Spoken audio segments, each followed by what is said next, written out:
Olá, meus amigos. Deus abençoe a todos vocês. Que o Espírito Santo venha abrir o entendimento, que o Espírito Santo venha fazê-los entender a vontade dele para a vida de vocês. Eu queria transferir para vocês o que Deus tem me dado. Agora, é óbvio que quando Deus nos dá algo, Ele nos transfere um pensamento, ideias, ensinamentos, que, se forem colocados em prática, então vai trazer frutos. Se não for colocado em prática, não vai trazer nada. Vai continuar a vida da pessoa a mesma coisa. Veja, por exemplo, quando Deus criou o homem.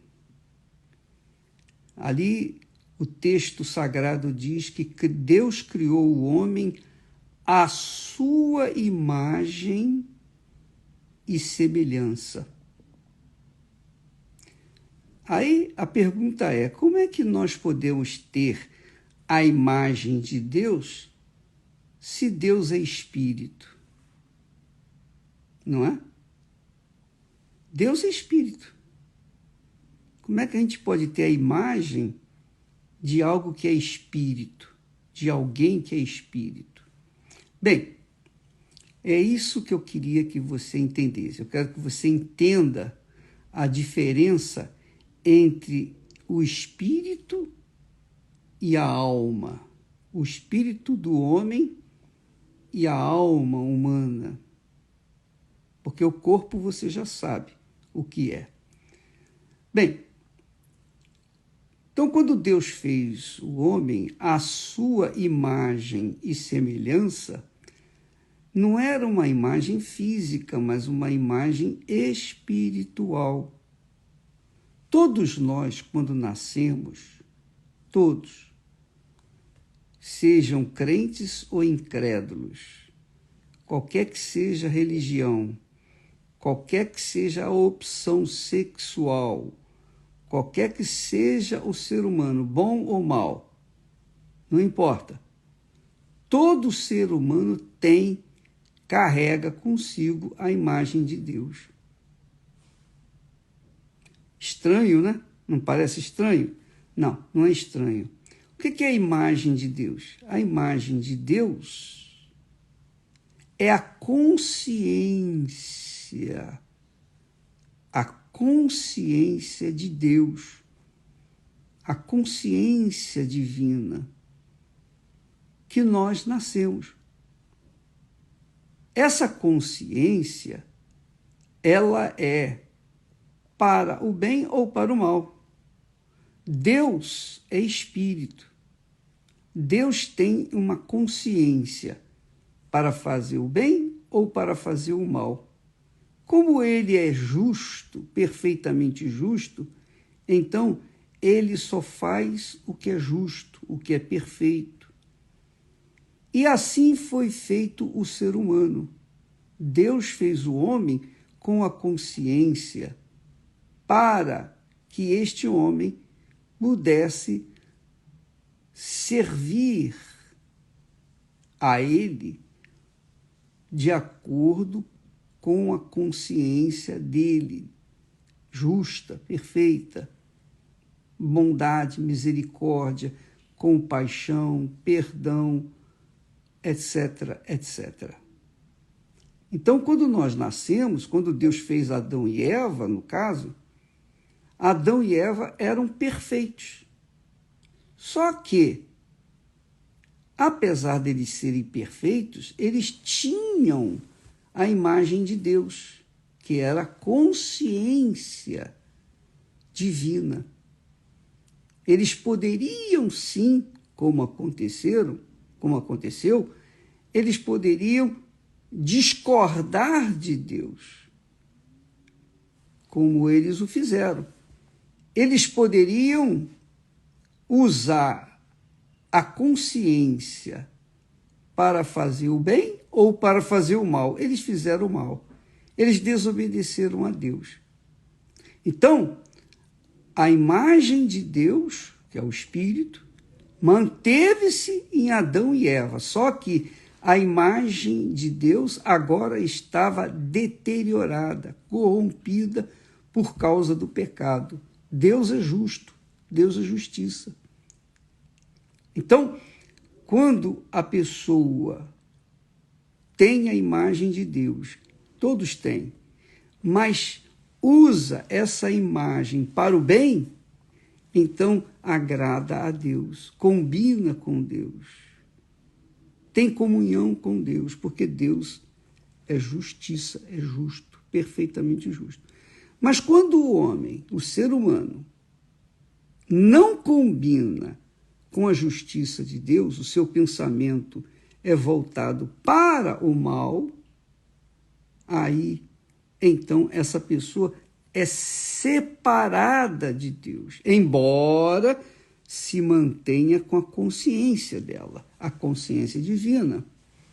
Então, Deus, quando fez Adão e Eva, lhes deu essa consciência, que é o Espírito.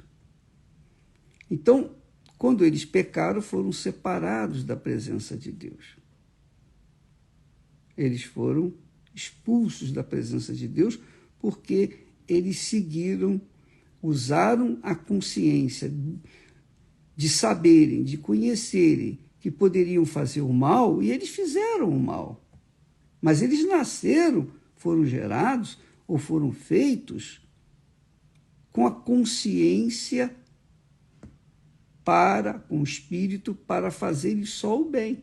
Enquanto eles fizeram o bem, enquanto eles andavam na presença de Deus, pelas tardes, eles só faziam o que era bom, perfeito, eram justos. Mas quando Deus colocou lá a árvore cujo fruto era proibido, e eles provaram daquela árvore, daquele fruto, então eles desobedeceram ao Altíssimo. Então perderam a imagem da justiça, perderam a imagem do que era certo e absorveram a imagem do que era mal, ainda que tivessem o Espírito. Então, quando Salomão diz lá que o corpo volta ao pó, que o deu o pó, e o espírito volta para Deus, ele está se referindo justamente sobre esse espírito que tem ciência do bem e do mal. Você veja que Adão e Eva eram perfeitos. Quando eles pecaram, eles eram perfeitos. Eles sabiam o que era certo e sabiam o que era errado. Sabiam o que era justo e sabiam o que era injusto. Mas eles optaram pelo que era injusto. E aí aconteceu o que aconteceu. Então, eu creio, na minha concepção, na minha insignificância, consciência, eu creio que esse é o critério que Deus faz para escolher os chamados. Ele chama muitos, mas escolhe poucos. Quais os que ele escolhe? Ele escolhe aqueles cujo espírito é tendencioso para a justiça, ainda que essa pessoa viva no pecado, ainda que essa pessoa seja rebelde, ainda que essa pessoa seja a última das criaturas, mas se essa pessoa, lá no fundo da sua consciência, ela diz para si mesma, poxa, eu não quero ser assim. Eu não quero matar, eu não quero roubar, eu não quero fazer mal a ninguém. Eu quero viver uma vida limpa, eu quero viver uma vida de cabeça erguida. Mas eu não controlo, eu não tenho controlado o meu ser. Quando eu menos espero, eu faço aquilo que não deveria ter sido feito. Então, minha amiga e meu amigo, guarde essa lição, porque você não vai aprendê-la em lugar nenhum no mundo. Isso aí é uma revelação fresquinha para as pessoas se situarem e avaliarem a sua posição diante de Deus. Por exemplo, você verifica que nós colocamos aí o testemunho do Alex. Veja que o Alex pregava o Evangelho. Ele era um homem supostamente de Deus. Mas, por causa do seu sucesso na pregação do Evangelho, ele se envaideceu, ficou orgulhoso. E quando a sua mulher o deixou, então seu chão caiu, abriu e ele despencou, porque o coração dele não estava em Deus, em servir a Deus, estava em servir a si mesmo. Então, o testemunho dele é extraordinário, porque mostra as duas faces. Então, ele mergulhou, depois que caiu de vez, ele mergulhou no pecado, ao ponto de mandar fazer a imagem dele, colocar a tatuagem da imagem dele com a figura de Satanás, que ele carrega na perna, e o corpo todo tatuado. Quer dizer, ele transgrediu, ele fez tudo que foi errado, mas Deus viu no espírito dele que ele estava vivendo assim porque não conhecia o Senhor. Embora tivesse o espírito e tendia para o mal, ainda assim ele tinha lá no fundo da sua alma a consciência de que ele estava errado e que ele queria o certo. Então Deus lhe deu a nova chance e o transformou e fez dele um novo homem. Mas o importante que você tem que saber é que muitas pessoas dizem, mas Adão e Eva pecaram. Por que eles pecaram? Eles eram perfeitos, por que eles pecaram? Porque eles tinham espírito, eles tinham espírito. E você também tem espírito. O seu espírito é a sua consciência, seja para o bem, seja para o mal, seja uma consciência que deseja viver na justiça, seja a consciência que gosta de viver na injustiça. Então, se você é aquela pessoa que em tudo que você pensa, faz, imagina, projeta, você tem uma tendência para o que é justo, então Deus chama aqueles que têm fome e sede de justiça, e ele sacia. Entendeu, minha amiga e meu amigo? Mas uma coisa é importante você observar. Quando a pessoa morre, o espírito volta para Deus, que é a consciência que Deus nos dá, a inteligência, a capacidade de raciocínio, o direito de pensar o que é bom e o direito de pensar o que é mal. Então, quando a pessoa morre, essa consciência volta para Deus, que o deu. O corpo é colocado, volta para a terra. Mas e a alma? A alma. A alma é a maior preciosidade que a pessoa tem. Ela pode ser feia, gorda, pode ser negra, pode ser branca, pode ser rica, pode ser pobre, mas todas as almas são preciosas para Deus, todas as almas. E as almas, que são a riqueza de cada um de nós, a minha alma depende da minha cabeça, da minha consciência. Se a minha cabeça, se a minha consciência é justa, então eu quero salvar a minha alma. E para salvá-la, que é o que Jesus veio fazer neste mundo, ele deu a vida para salvar a nossa alma, não o nosso espírito, nem o nosso corpo. Embora o sacrifício dele nos dá o direito de sermos curados fisicamente. Mas a alma, quem decide o destino da nossa alma é a nossa cabeça, é a nossa consciência, a sua consciência.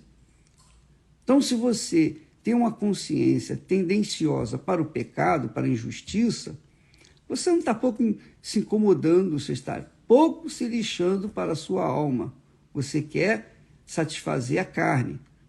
Mas se você é uma pessoa sábia, que pensa como Deus pensa, então você investe toda a sua força, todo o seu eu, toda a sua vida, todo o seu futuro, tudo você investe na sua alma, na salvação da sua alma. É por isso que Jesus disse: o que adianta o homem ganhar o mundo inteiro e perder a sua alma? A alma é um ser incorpóreo, é uma substância incorpórea que usa o nosso corpo. Eu estou falando com você agora, é a minha alma que fala com você através do meu corpo. Tanto que quando a alma descola do corpo, então o corpo não vale mais nada. Pode queimar, pode fazer o que quiser com ele, que ele não vai sentir nada. Mas a alma vai perecer ou viver a eternidade com o que a nossa cabeça, o que a nossa inteligência decidiu. Não, eu decidi entregá-la para Jesus, eu quero seguir a justiça. Aí sim, essa alma, não só o espírito volta para Deus, mas essa alma vai para os braços, o seio do nosso Senhor Jesus Cristo, ou o seio de Abraão. Então, você tem que ver, avaliar, pesar a sua vida e verificar e conferir para onde está indo a sua alma. Se a sua alma está indo para o mal, é porque a sua consciência não está dando a mínima atenção para o que Jesus fez na cruz por ela. Mas se você investe na sua alma mais do que tudo nessa vida, mais do que mãe, pai, família, filhos, etc., mais do que a sua própria, o seu sucesso, mais do que tudo, você investe na sua alma, então é porque a sua cabeça almeja, quer dizer, a sua consciência almeja seguir e servir a justiça, que é Deus. Deus é justiça. E ele nos deu o Espírito, quer dizer, ele nos deu a consciência para que nós decidíssemos o que fazer da nossa alma. Você tem certeza da salvação da sua alma? Você tem certeza? Se você tem certeza, então você é a pessoa mais feliz da face da terra, mais rica da face da terra. Se você não tem certeza, é porque você ainda não foi salva. Deus abençoe. Em nome do Senhor Jesus, falaremos mais a esse respeito amanhã, em nome do Senhor. Amém.